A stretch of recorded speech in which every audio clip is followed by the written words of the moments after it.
I've always been the guy who keeps the lights on. You know the type? The one who knows exactly which pipe to kick to get the boiler running, or exactly which line of code keeps the entire database from imploding. I'm not the face of the company, I'm the backbone. My name is Arthur. For 23 years I managed the logistics for a mid-sized shipping firm out of Ohio. Mid-sized, but we moved serious freight. Auto parts, medical supplies, you name it. We were a well-oiled machine, until the buyout. Crimson Bradley. Bradley was 26. He had an MBA from a school I'd never heard of, a suit that cost more than my first car, and a smile that didn't quite reach his eyes. He was the new efficiency expert brought in by the conglomerate that bought us out. I knew I was in trouble the moment he walked into my office, didn't even knock, and looked at my dual monitor setup like it was a relic from the Stone Age. "Arthur," he said, not even offering a handshake, "we're pivoting. We're moving to a cloud-based automated dispatch system. It's leaner, faster, cheaper." I took a slow sip of my coffee. "Bradley, the cloud is great, but our drivers operate in dead zones in the Appalachians. The automated system relies on constant pinging. If you switch to that without the manual overrides I built, you're gonna lose trucks." Forgiven. A short, dismissive bark of a laugh. "You're thinking too small, Arthur. That's the problem with you legacy guys. You're attached to the old ways. We don't need manual overrides. We need synergy." In corporates, on a Friday afternoon, Bradley called me into HR. He didn't even have the guts to do it himself. He sat there texting on his phone while the HR rep, poor Brenda, who looked like she'd been crying, slid a folder across the table. "Your position has been sunsetted," Bradley said, finally looking up. "We're going fully automated on Monday. Here's your severance. 2 weeks' pay. Standard." 23 years. 2 weeks' pay. I felt that heat rise up the back of my neck. You know that feeling? It's not rage. It's something colder. It's clarity. I stood up. I didn't yell. I didn't make a scene. I just looked at him and said, "Bradley, the password for the legacy server is in the safe. Do not, under any circumstances, unplug the black server rack in the basement until you have migrated the data. If you do, the routing tables reset." He waved his hand at me like he was shooing a fly. Yeah, we're scrapping that junk anyway. Good luck, Arthur." I walked out. I took my plant, I took my framed photo of my wife, and I walked out the door. Righteous. That was Friday.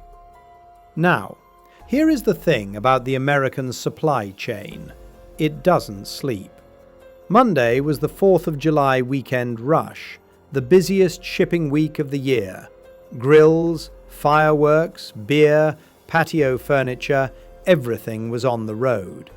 I was sitting on my porch, drinking an iced tea, listening to the birds chirp.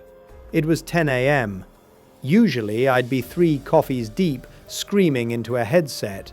But today, peace. Defiance. My phone buzzed. It was Brenda from HR. I let it go to voicemail. Flooring fit buzzed again. A number I didn't recognize. Probably Bradley. I declined the call. Flooring, then a text message. "Urgent. Please pick up." Withdrawing, I took another sip of tea. Ah, that's good tea. By noon, my phone was blowing up so hard it was vibrating off the table. Finally, I decided to answer. Prerequisite? "Hello? Arthur!" It was Bradley, but the smooth, arrogant voice was gone. He sounded like he was hyperventilating. Arthur, you need to come in. Now. I don't work there anymore, Bradley. Remember? My position was sunsetted. The system is down, he screamed. Everything is down. The drivers are locked out of their logs. The GPS isn't syncing. We have 300 trucks sitting idle on the interstate. We are losing $50,000 an hour. I leaned back in my chair. Did you unplug the black server rack, Bradley? Silence. I thought it was redundant. The IT guys said we didn't need it. The IT guys you hired last week? I asked. Bradley, that rack hosted the encryption keys for the bridge software. You didn't just turn off the old system, you locked the trucks out of the new system. You bricked the fleet. Okay, just come fix it. I'll pay you for the day, double time. I paused. A long, dramatic pause. No, I said softly. Blackmail. What do you mean, no? You have to. Flooding. I don't have to do anything, Bradley. I'm retired. But I suppose I could come in as an external consultant. Fine, whatever, just get here. My consulting rate is slightly higher than don't care. How much? $25,000. What? That's robbery! That's the price for the 4th of July weekend, I said calmly. And I need it wired. Today, before I start the car. I can't authorize that. I have to call the VP. Then you better start dialing, Bradley, because every minute you talk to me is another $1,000 in late fees from your clients. I heard him slam the phone down on the desk. I heard muffled screaming. 10 minutes later, my bank app pinged. Wire transfer received, $25,000. I finished my tea, I put on my boots, and I drove to the office. When I walked in, it was chaos. Phones were ringing off the hook. People were running around with stacks of paper. Bradley was sitting on the floor, literally on the floor, with his head in his hands.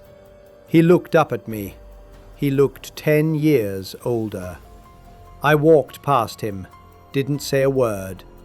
I went down to the basement. I plugged the black server rack back in. I typed in the admin code. I waited for the green light to blink.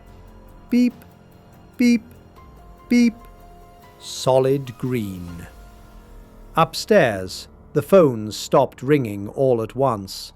The dispatch boards lit up. The trucks were moving again. It took me exactly 4 minutes. I walked back upstairs. Bradley was standing there, pale as a ghost. "It's fixed," I said. "You," he stammered, "you just plugged it in. You charged me 25 grand to plug in a cord?" I stopped at the door. I turned around and looked him dead in the eye. "No, Bradley. You paid me for knowing which cord to plug in. And you paid me for the 23 years it took to learn that keeping the lights on isn't about the fancy new tech. It's about respect." Wings, I walked out. 2 weeks later, I heard Bradley was let go. Apparently, the board of directors didn't like losing $500,000 in a single afternoon. As for me, the new VP called. He offered me my old job back, with a raise. I told him I'd think about it. But honestly, I'm kind of enjoying the consulting life.